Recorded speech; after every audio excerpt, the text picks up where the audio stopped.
Good afternoon, I'm Nadia Jani and you're watching AnewZ. Let's see your headlines. Russia and Ukraine exchange prisoners of war after conclusion of talks in Istanbul. US President Donald Trump says the United States is closing in on a new trade agreement with China. European Commission President Ursula von der Leyen has called for urgent action to address trade imbalances between the EU and China during the bilateral summit.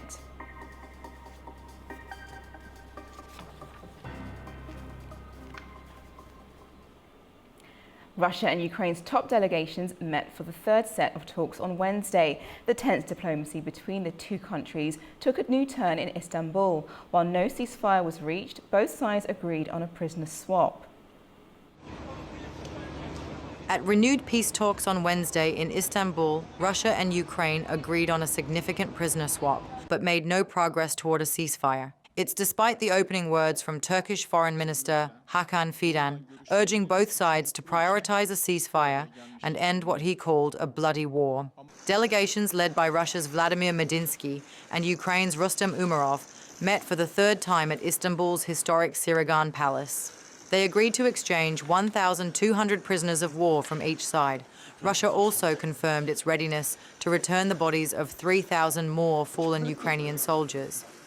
Ukrainian President Volodymyr Zelensky says more than 1,000 Ukrainian POWs were brought home Wednesday. Many of them were seriously wounded, and some were held for more than 3 years. He stressed the importance of ongoing exchanges and reiterated Ukraine's call for peace. Russia also received a group of prisoners of war from Ukraine in Belarus. The Russian Defense Ministry published a video on Wednesday showing soldiers cheering as they boarded buses headed for home. In the latest talks, Ukraine proposed a leaders' summit to finish the war by the end of summer. The priority number one is to organize a meeting of the leaders of presidents, where participation of President Trump and Erdogan will be most valuable. A real ceasefire and end to all strikes on civilian infrastructure. These can be a crucial first steps towards lasting peace. We proposed to the Russian side to hold such a meeting of leaders until the end of August. However, Russia's Medinsky denied this offer by saying a Putin-Zelensky meeting would only be considered to formalize outcomes, not to hold talks. For this meeting to happen, we need to work out the deal conditions first and to understand what will be actually discussed at this meeting. Actually, this meeting is not for discussing a deal, but for wrapping it up, signing the final agreement. As the saying goes, the end crowns the work. There is no point in the meeting to discuss all of this all over again. Despite the return of soldiers, both sides admitted no substantial breakthrough was achieved on a ceasefire. The 40-minute meeting was shorter than previous sessions in May and June, which also centered on prisoner swaps. The talks came days after US President Trump warned of tough sanctions on Russia and its trade partners unless a peace deal is struck within 50 days. To unpack this, I'm joined by Alexi Haran, a professor of politics at the Kyiv Malay Academy. Hello, Professor. Hello. My first question is, given the continued deadlock of a ceasefire, what does a peace deal look like for Russia and Ukraine? It's totally different. Russia, we would like to keep our independence and to restore our territorial integrity. These are our aims, but at this point, because of the bloodiness and because of bombardments of Ukraine and killings of Ukrainian civilians every day and every night, this night there were bombardments also all around Ukraine. So we urge ceasefire. Ceasefire. That's what President Trump suggested, and Ukraine agreed to that. But Russia declined. Russia is openly saying no, not to continue with our aims, which would mean destruction of Ukrainian statehood. In particular, the measures leading to that is for Ukraine to withdraw its army from its own territory, to disarm, which will give possibility to Russia to attack Ukraine at any moment. So for Russia, it's clear the aim is to continue the war. They are not, I believe your next question would be about negotiations. So let me start here that Russia is not interested in negotiations, real negotiations. It's just, a maneuver to show to President Trump and maybe others that, okay, we are dealing, you shouldn't impose sanctions on us. But Russia, no, actually what they are saying, this is the continuation of the war, continuation of bombardments. That's clear. Yes, no, definitely. Well, actually, my next question is a little bit different. What do you think of the prisoner of war swaps serve as an effective confidence-building steps in the absence of a broader political progress? So obviously with these swaps, do you think it will help, building more political ties with Ukraine and Russia? My short answer is no. Is it good to have these swaps? Definitely yes. Definitely yes, there were previous swaps, and actually in order to have these swaps, it's not necessary to have this special meeting in Istanbul. They were organized before as well. But why I'm saying no, because again, these are some humanitarian steps, but Russia's aim remains the same, So actually, I would say that these decisions on prisoner swap is to some extent is a maneuver again for Putin to show, okay, we are having negotiations, we are moving forward. We are not moving forward. Okay, only release of the prisoners of the war. Yes, thank you. This is the achievement, as I have said, but no political solution, no ceasefire. And I assume there would be no ceasefire until there would be additional pressure on Putin or supply of defensive weapons to Ukraine. Thank you so much, Professor Haran, for joining us this afternoon. Thank you. US President Donald Trump has announced a recent deal between the US and NATO. Under the agreement, European allies will purchase American military weapons and send them to Ukraine to help fend off Russian attacks. Earlier this month, Trump said Washington would supply advanced weapons, including Patriot systems, to support Ukraine's defense. His latest announcement comes as German Defense Minister Boris Pistorius confirmed that the US and Germany had agreed to deliver 5 Patriot air defense systems to Ukraine. We just made a deal with the European Union where they're going to pay the United States of America 100% of the cost of all military equipment. They're going to ship it to the European Union, and then they'll distribute it, and much of it will go to Ukraine.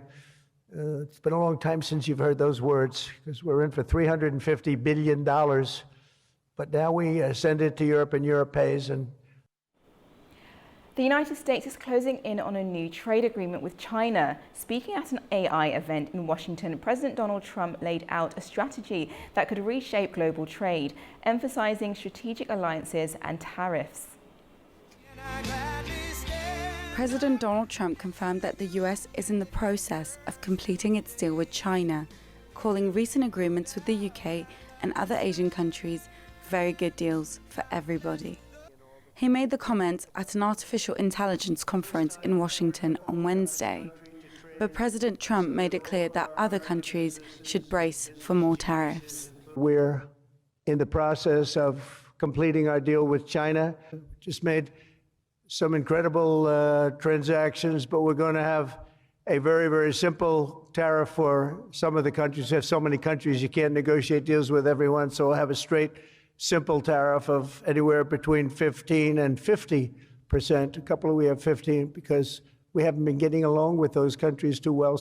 The president added that negotiations with the European Union were ongoing, but countries that stayed close to US goods will pay the price.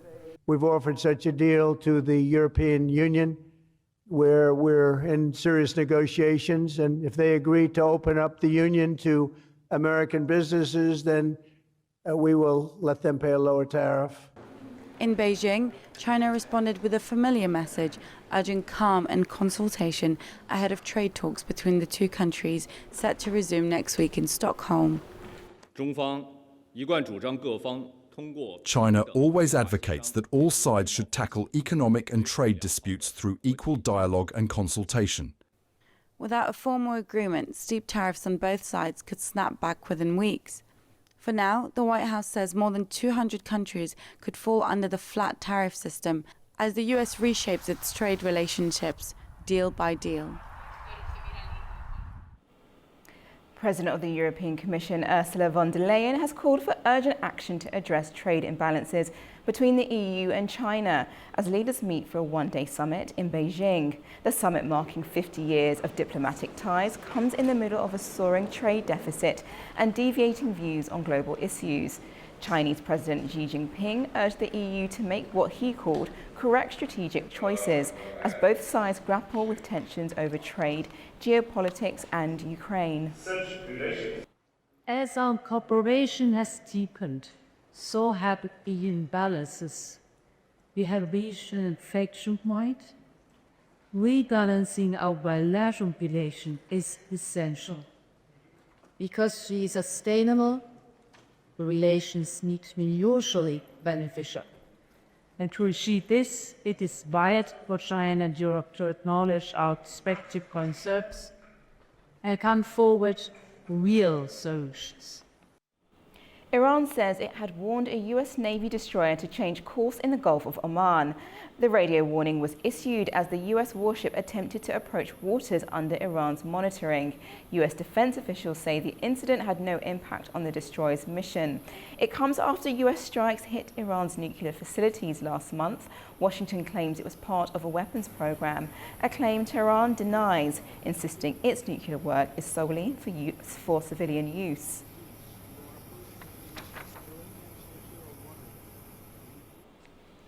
At the United Nations Security Council on Wednesday, tensions escalated over the worsening humanitarian crisis in Gaza.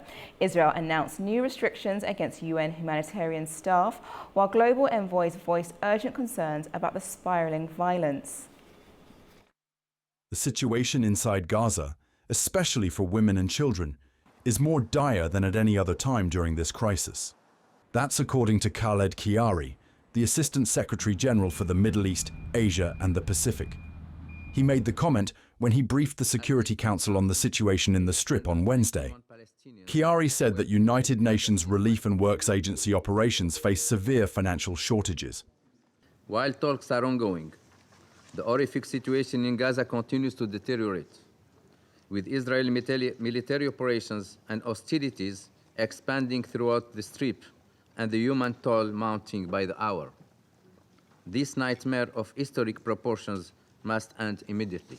Meanwhile, Palestinian Ambassador Riyad Mansour accused Israel of devastating Gaza's infrastructure and warned of the toll on civilians. Israel has ravaged Gaza. It has destroyed nearly everything in that narrow strip of Palestinian land. But nearly 2 million human beings remain, including 1 million children. They must be saved. However, Israeli Ambassador Danny Danon rejected these accusations of war crimes. He announced measures concerning the staff of the UN Humanitarian Affairs Office. Today, I announce that Israel will take steps to ensure that what has been happening with OCHA will no longer continue. Hundreds of OCHA employees are undergoing security vetting. Key employees will not have their permits renewed following clear evidence of strong affiliation with Hamas. Some were even involved in the atrocities of October 7. Israel will no longer grant automatic visas to OCHA's international staff. Visas will now be limited to 1 month's terms. What was will no longer be. Diplomats hope that the upcoming ministerial meeting, co-hosted by France and Saudi Arabia, will renew momentum for a two-state solution. The Security Council emphasized the need for immediate humanitarian access to Gaza and a return to political dialogue.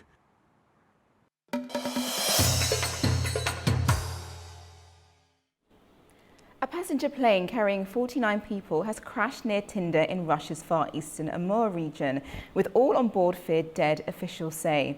The Anatov AN-24, operated by Angara Airlines, lost contact with air traffic control during its approach to Tinder Airport. The aircraft was on a scheduled regional flight when it reportedly attempted a go-around maneuver before disappearing from the radar. Emergency crews later discovered the burning wreckage approximately 15 kilometers from the airport. Preliminary reports say 43 passengers, including 5 children and 6 crew members, were on board.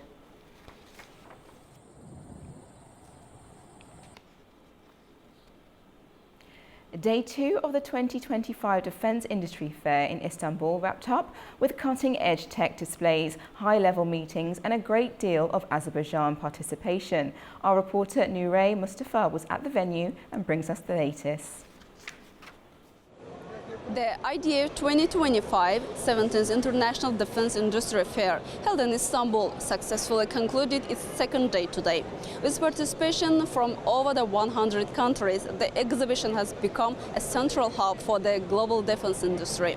Today was particularly notable for technological innovations and strategic meetings. The second day of the exhibition stood out with the presentation of the latest advancements in Turkey's defense sector. The country's leading companies, Aselsan, TUSAŞ or Roketsan, Havelsan and Baykar showcased the latest robotic systems, artificial intelligence-based control technologies, and high-precision weapon systems. Several new agreements and protocols were also signed in this field. One of the active participants in the exhibition is Azerbaijan. On 23 July, the Azerbaijan delegation held meetings with several Turkish companies to discuss technology transfer, joint production projects, and the cooperation opportunities in the defense industry. In addition, a variety of defense-related equipment and domestically produced communication devices presented by Azerbaijan drew considerable attention. Azerbaijani companies are aiming to establish new partnerships within the framework of the fair. The second day of IDF 2025 also proved to be productive from a diplomatic standpoint.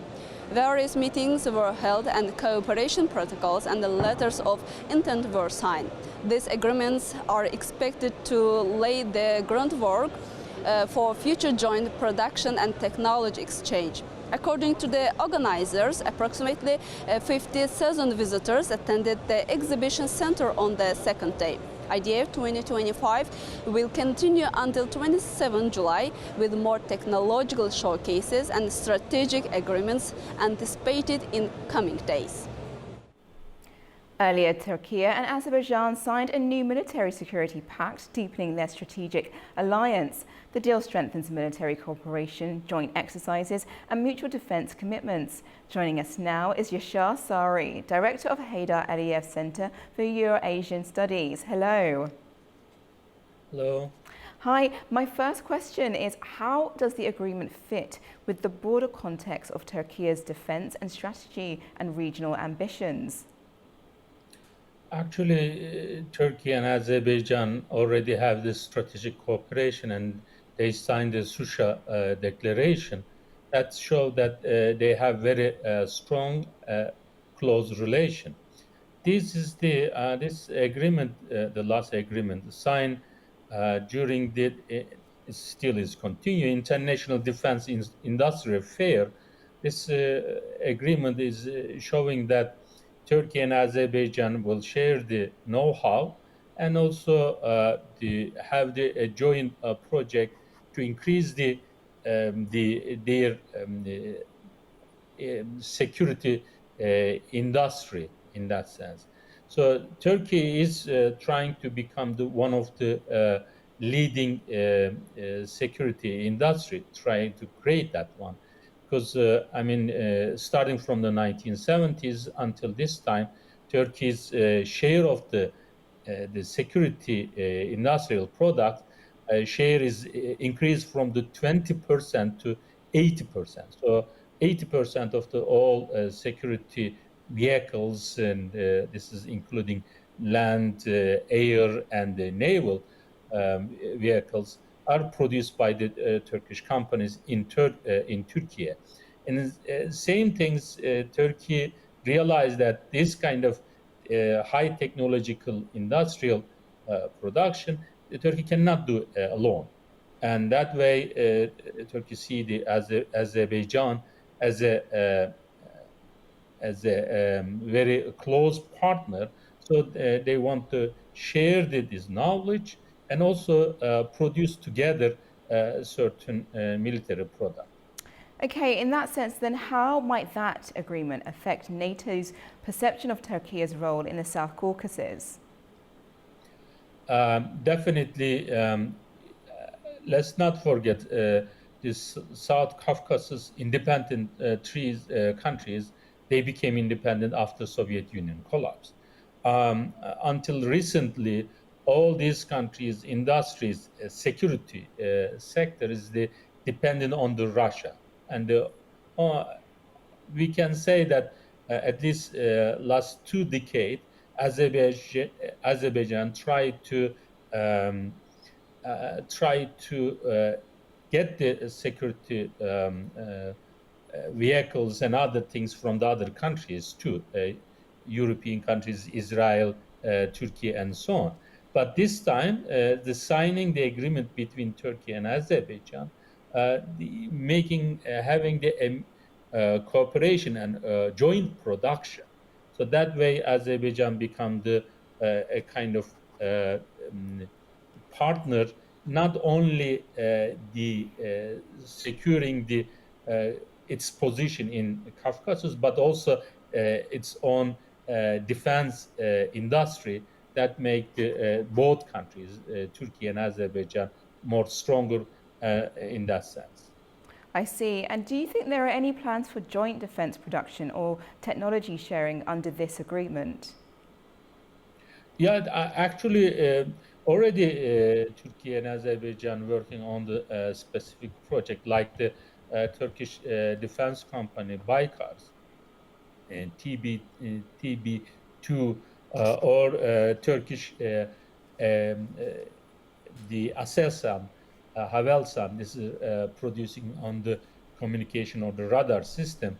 Turkey already signed a certain agreement. I mean, this fair, the Azerbaijan defense companies, industrial companies, signed a specific agreement with the Aselsan, Havelsan, Baykars, and other Turkish companies to having the joint products. Okay, thank you so much, Yasha, for joining us this afternoon. Thank you. Thank you for inviting me. Top Uzbekistan security officials visited Kabul to discuss border security with leaders from about trafficking in senior Afghan leaders. The visit comes as Uzbekistan says the Trans-Afghan Railway could be completed within 5 years. Reporter Tamim Bahis has more. In a significant development aimed at boosting regional connectivity and economic cooperation, Afghanistan and Uzbekistan have held high-level security and economic talks this week in Kabul. The acting Minister of Interior, Sirajuddin Haqqani, met with Uzbekistan's intelligence chief, Bakhodir Kurbanov, his deputy, and the commander of the Uzbek border guards. Afghan officials described the discussions as key to strengthening bilateral relations, enhancing border cooperation, and jointly combating drug trafficking. In a separate meeting, the acting Minister of National Defense, Muhammad Yaqub Mujahid, welcomed the Uzbek delegation and praised Tashkent's support for Afghanistan on international platforms. The Uzbek officials expressed satisfaction with what it called Afghanistan's improving security and economic conditions, and reaffirmed their commitment to deeper cooperation. These talks came just days after Uzbekistan, Afghanistan and Pakistan signed a key agreement in Kabul to begin the feasibility study of the Trans-Afghan Railway, a long-awaited project that could reshape trade across South and Central Asia. First proposed in 2018, the Trans-Afghan Railway aims to link Uzbekistan with Pakistan's seaport via Afghanistan. According to Uzbek Deputy Transport Minister, the railway is expected to be completed within 5 years and would serve as a vital alternative to trade routes that pass through Turkmenistan and Iran, routes increasingly affected by geopolitical tensions. As regional dynamics continue to shift, the Trans-Afghan Railway could become a cornerstone for stability and prosperity if the ambitious plans stay on track. This is Tamim Bahis in Kabul for AnewZ. As tensions deepen between Georgia and the European Union, visa-free travel is on the line. Speaker of Georgia's parliament has accused Brussels of using it as a tool of political pressure. Our Nini Nikolashvili has more. Georgia's parliament speaker, Shalva Papashvili, is accusing the European Union of politicizing the visa-free travel issue, claiming it's being used to pressure the government. He argued that Georgia continues to face all technical benchmarks required under the EU visa monitoring process, particularly in areas like migration control and anti-corruption. Yet the focus, he says, has shifted toward political and ideological demands unrelated to EU visa policy. His comments follow the recent formal letter from the European Commission raising concerns about Georgia's political direction. Shortly after, the EU ambassador reportedly suggested that the EU visa-free travel could be suspended as early as September 1, a statement that Papashvili dismissed as misinformation. The visa-free regime in place since 2017 is reviewed annually. While Georgia has previously passed those checks, Brussels is now becoming increasingly vocal about democratic backsliding and erosion of the core EU values. Papashvili criticized the EU for linking visa access to recent legislation supported from the ruling party and the Orthodox Church, insisting that the Georgian government is unfairly targeted for upholding national values. While tensions rises and the European Parliament weighing in, the Georgia's European path is facing the most serious diplomatic strain in years, and the future of its visa-free travel could be caught in crossfire. It's Nini Nikolashvili reporting from Tbilisi, AnewZ. Azerbaijan is extending its clean energy footprint in Europe.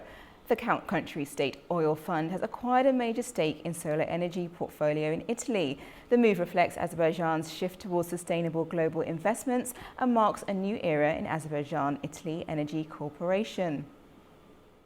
In a landmark move signalling a pivot from hydrocarbons to renewables, the state oil fund of Azerbaijan, SOFAZ, has acquired a 49% stake in a 402-megawatt solar power portfolio in Italy. The deal was announced during a formal ceremony in Rome, attended by Italian officials, diplomats and SOFAZ leadership. SOFAZ, established in 1999 to manage Azerbaijan's oil and gas revenues, now controls over $66 billion in assets, more than 90% of the nation's GDP. Its 2024 investment return reached 6%, reflecting robust global diversification. The solar portfolio includes 14 power plants operational and under construction in the Lazio and Emilia-Romagna regions. Infinity Global retains a 51% stake and will continue managing the assets. Through this strategic collaboration with Infinity Global, SOFAZ support the delivery of competitive, clean energy to meet Italy's growing energy needs, while contributing to local economic development and household energy access. As a forward-looking institutional capital provider, we remain committed to supporting strategic investment opportunities in Italy and across Europe. Under long-term power purchase agreements, the portfolio will produce nearly 685 million kilowatt-hours of clean energy per year, enough to power 250,000 homes and reduce CO2 emissions by nearly 185,000 tonnes annually. This investment also boosts Italy's decarbonisation targets under the EU's Repower EU plan, reducing dependence on imported fossil fuels and advancing climate resilience. The solar power investment marks a strategic shift in Azerbaijan-Italy energy cooperation, expanding beyond hydrocarbons into renewables. For SOFAZ, it strengthens its long-term infrastructure portfolio, supports the EU's clean energy goals, and contributes to Europe's broader energy diversification and climate resilience efforts. That's all we have for now. Thank you for watching and stay tuned to AnewZ.